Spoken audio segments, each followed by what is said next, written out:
ओम शांति। मैं आत्मा इस देह से अलग एक चमकता हुआ सितारा हूँ। स्वयं को बिल्कुल शांत कर लें। अशरीरी स्थिति का अनुभव करें। शरीर में मैं आत्मा जब चाहे आऊं और जब चाहे शांत हो जाऊं,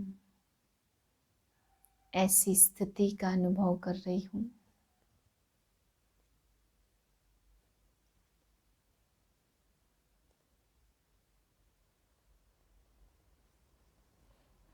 बीस 2021 के महावाक्य हैं।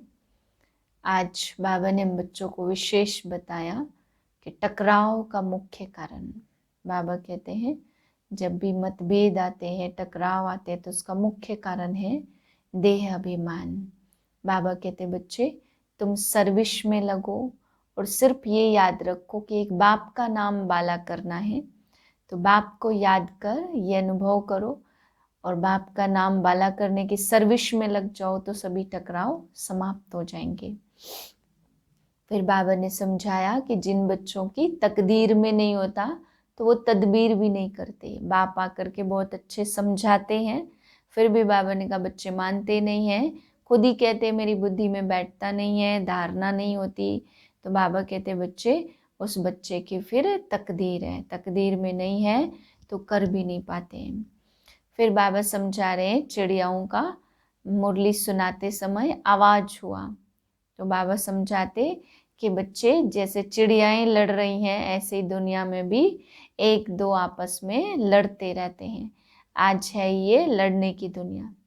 फिर बाबा कहते तुम पांडव गवर्नमेंट हो, ईश्वरी गवर्नमेंट हो, तुम्हें आपस में मिल करके राय निकालनी चाहिए कि कैसे शिव जयंती के बारे में बताएं, कैसे भारत में शांति स्थापन हो। बाबा कहते वह गवर्नमेंट भी तो बैठ करके राय करते हैं ना, तो सबसे ऊंची गवर्नमेंट तुम बच्चे हो, इसलिए तुम्हें भी आपस में राय निकालनी चाहिए, कैसे एडवर्टाइजमेंट करें, कैसे हम सेवाएं बढ़ाएं। मीठे बच्चे तुम ईश्वरी संप्रदाय हो, तुम्हें ज्ञान सूर्य बाप मिला है, अभी तुम जागे हो तो दूसरों को भी जगाओ। प्रश्न है अनेक प्रकार के टकराव का कारण तथा उसका निवारण क्या है। उत्तर है जब देह अभिमान में आते तो अनेक प्रकार के टकराव होते हैं। माया की ग्रहचारी बैठती है। बाबा कहते आत्माभिमानी बनो, सर्विस में लग जाओ, याद की यात्रा में रहो तो ग्रहचारी मिट जाएगी। ओम शांति। रूहानी बच्चों के पास बाप आए हैं श्रीमत देने व समझाने। यह तो बच्चे समझ गए हैं कि ड्रामा प्लान अनुसार सारा कार्य होना है, बाकी समय थोड़ा रहा है। इस भारत को रावणपुरी से फिर विष्णुपुरी बनाना है। अब बाप भी गुप्त है, पढ़ाई भी गुप्त है, सेंटर तो बहुत है। छोटे बड़े गांव में छोटे बड़े सेंटर्स हैं और बच्चे भी बहुत हैं। अब बच्चों ने चैलेंज तो दी है और लिखना भी है। जब कोई लिटरेचर बनाना है तो उसमें लिखना है हम इस अपनी भारत भूमि को स्वर्ग बनाकर छोड़ेंगे। तुमको भी अपनी भारत भूमि बहुत प्रिय है, क्योंकि तुम जानते हो यह भारत ही स्वर्ग था। इनको 5000 वर्ष हुए हैं। भारत बहुत शानदार था, इनको स्वर्ग कहा जाता है। तुम ब्रह्मा मुख वंशावली को ही नॉलेज है। इस भारत को श्रीमत पर हमको स्वर्ग जरूर बनाना है, सबको रास्ता बताना है और कोई खिटखिट की बात ही नहीं है। आपस में बैठ राय करनी चाहिए। इन प्रदर्शनी के चित्रों पर हम ऐसी क्या एडवर्टाइजमेंट करें जो अखबार में भी चित्र दे। आपस में सेमिनार करना चाहिए, हम भारत को कैसे सुधारें। वह लोग भी राय करते हैं ना। इस गवर्नमेंट का भी पुरुषार्थ चलता है, तुम भी पांडव गवर्नमेंट गाई हुई हो। यह बड़ी ईश्वरी गवर्नमेंट है। तुमको वास्तव में कहा जाता पांडव ईश्वरी गवर्नमेंट। पतित पावन बाप ही पतित बच्चों को बैठ पावन दुनिया का मालिक बनाते हैं। यह बच्चे ही जानते हैं, मुख्य है ही भारत का आदि सनातन देवी देवता धर्म। यह भी बच्चे जानते, यह है रुद्र ज्ञान यज्ञ। रुद्र कहा ही जाता ईश्वर बाप को, शिव को गाया हुआ है बरोबर। बाप ने आकर रुद्र यज्ञ रचा। उन्होंने तो लंबा चौड़ा टाइम दे दिया है, अज्ञान नींद में सोए पड़े हैं। अभी तुमको बाप ने जगाया है, तुमको फिर औरों को जगाना है। ड्रामा प्लान अनुसार तुम जगाते रहते हो। इस समय तक जिसने जैसे जैसे जितना जितना पुरुषार्थ किया है, उतना ही कल्प पहले भी किया था। हाँ, युद्ध के मैदान में उतराव चढ़ाव तो होता ही है। कभी माया का जोर हो जाता, तो कभी ईश्वरीय संतान का जोर हो जाता। कभी कभी सर्विस बड़ी अच्छी तेजी से चलती है, कभी कहाँ कहाँ बच्चों में माया के विघ्न पड़ जाते। माया एकदम बेहोश कर देती है। लड़ाई का मैदान तो है ना। रावण माया राम की संतान को बेहोश कर देती है। लक्ष्मण के लिए भी कहानी है ना। तुम कहते हो सब मनुष्य कुंभकर्ण की नींद में सोए हुए हैं। तुम ईश्वरी संप्रदाय ही ऐसे कहते हो जिनको ज्ञान सूर्य मिला है और जाग उठे हैं, वही समझेंगे। इसमें एक दो को कहने की कोई बात नहीं है। तुम जानते हो बरोबर हम ईश्वरी संप्रदाय जागे हैं, बाकी दूसरे सब सोए हुए हैं। यह नहीं जानते कि परमपिता परमात्मा आ गए हैं बच्चों को वर्षा देने। यह बिल्कुल भूल गए हैं।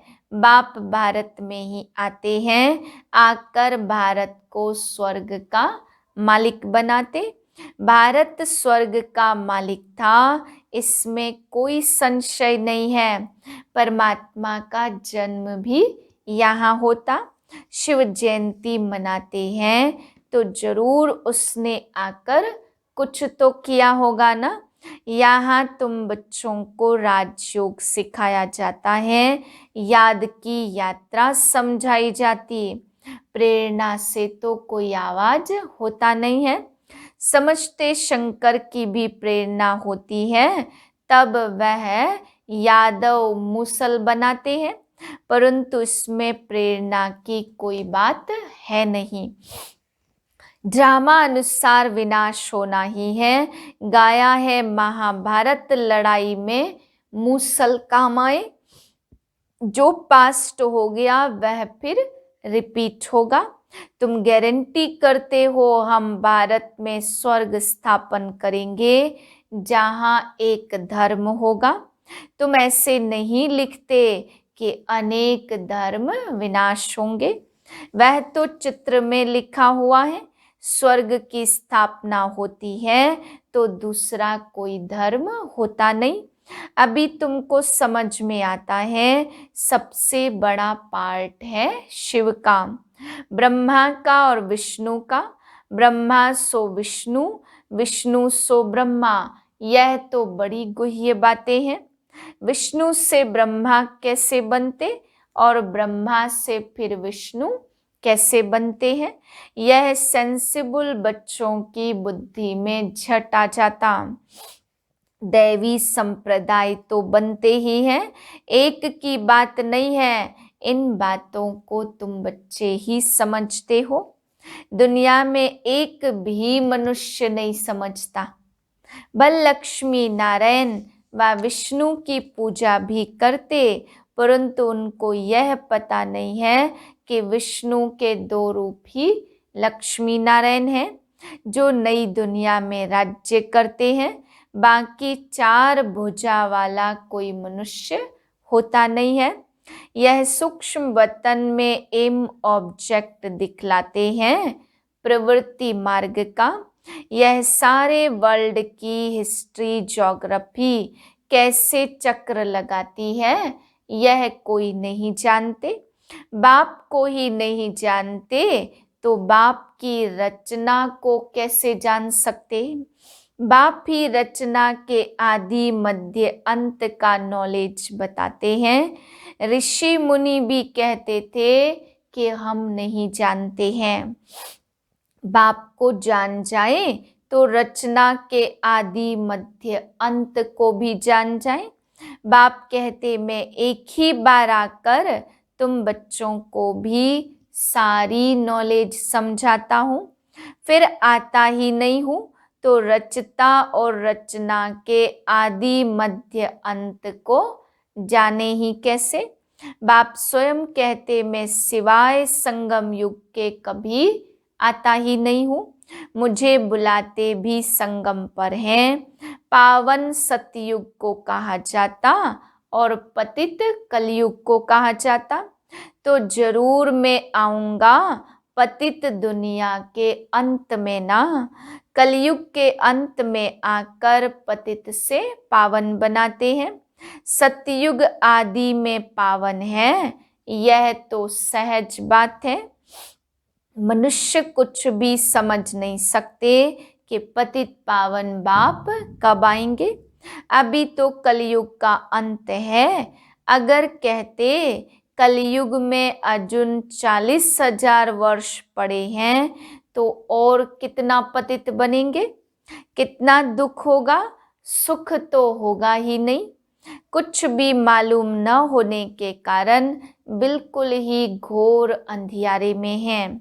तुम समझ सकते हो तो बच्चों को आपस में मिलना चाहिए, चित्रों पर अच्छी रीति समझाना होता है।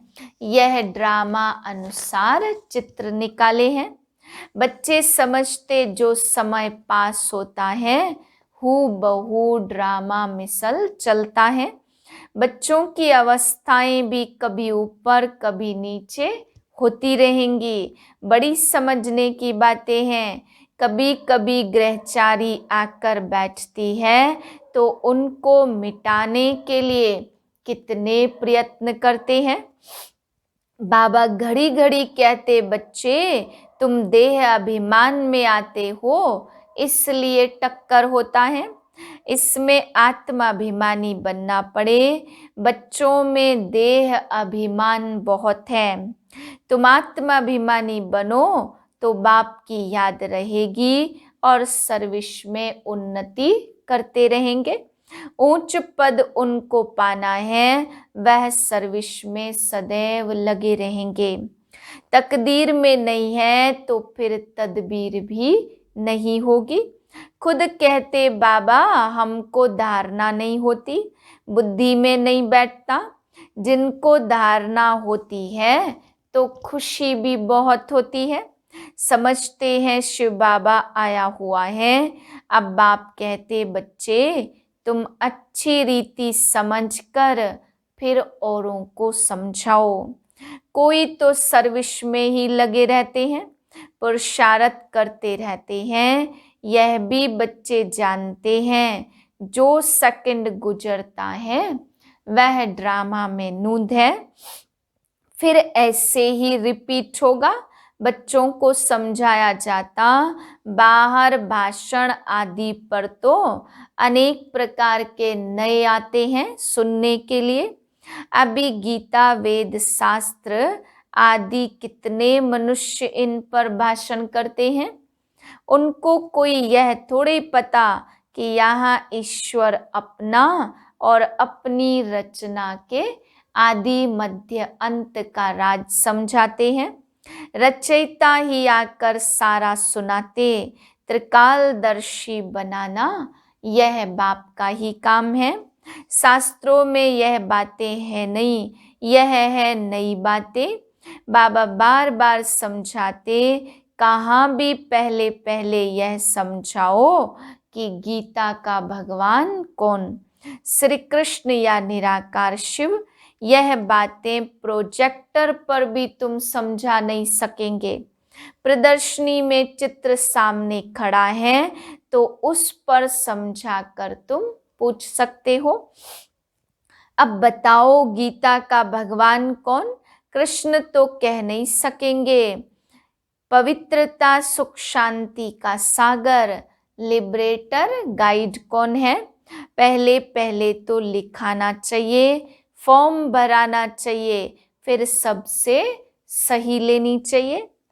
चिड़ियाओं का आवाज हुआ, देखो कितना झगड़ती है। इस समय सारी दुनिया में लड़ाई झगड़ा ही है। मनुष्य भी आपस में लड़ते झगड़ते रहते। कलयुग में है आसुरी संप्रदाय, सतयुग में है दैवी संप्रदाय। इसमें बड़ा क्लियर है, सीढ़ी में बड़ा क्लियर दिखाया है। नीचे है पतित, ऊपर है पावन। यहाँ सब पतित है, पावन एक भी हो नहीं सकता। रात दिन ख्याल चलना चाहिए।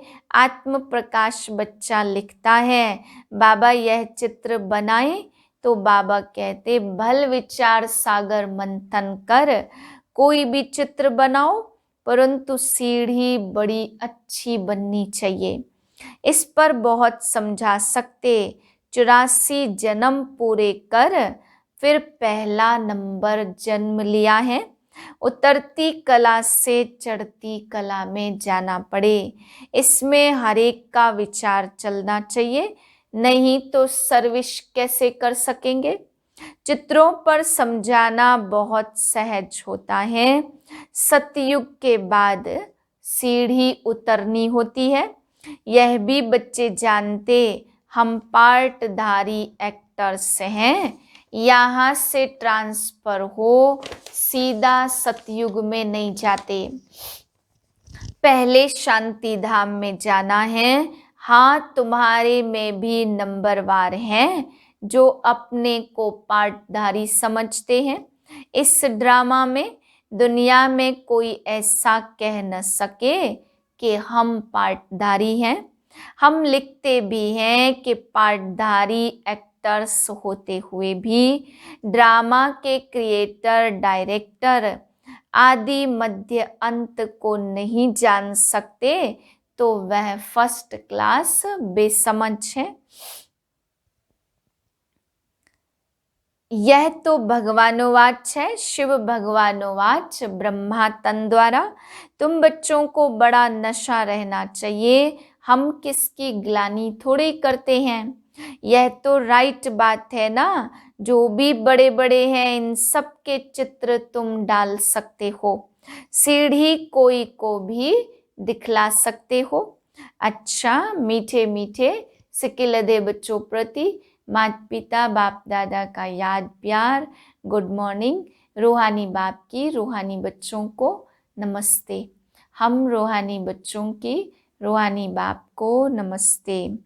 धारणा के लिए है पहली पॉइंट, भारत में सुख शांति की स्थापना करने व भारत को स्वर्ग बनाने के लिए आपस में सेमिनार करना है। श्रीमत पर भारत की ऐसी सेवा करनी है। दूसरी पॉइंट है, सर्विस में उन्नति करने व सर्विस से उच्च पद पाने के लिए आत्म अभिमानी रहने की मेहनत करनी है। विचार सागर मंथन करना है। दूसरी वरदान है, अपनी श्रेष्ठ धारणाओं प्रति त्याग में भाग्य का अनुभव करने वाले सच्चे त्यागी भव। ब्राह्मणों की श्रेष्ठ धारणा है संपूर्ण पवित्रता। इसी धारणा के लिए गायन है, प्राण जाए पर धर्म न जाए।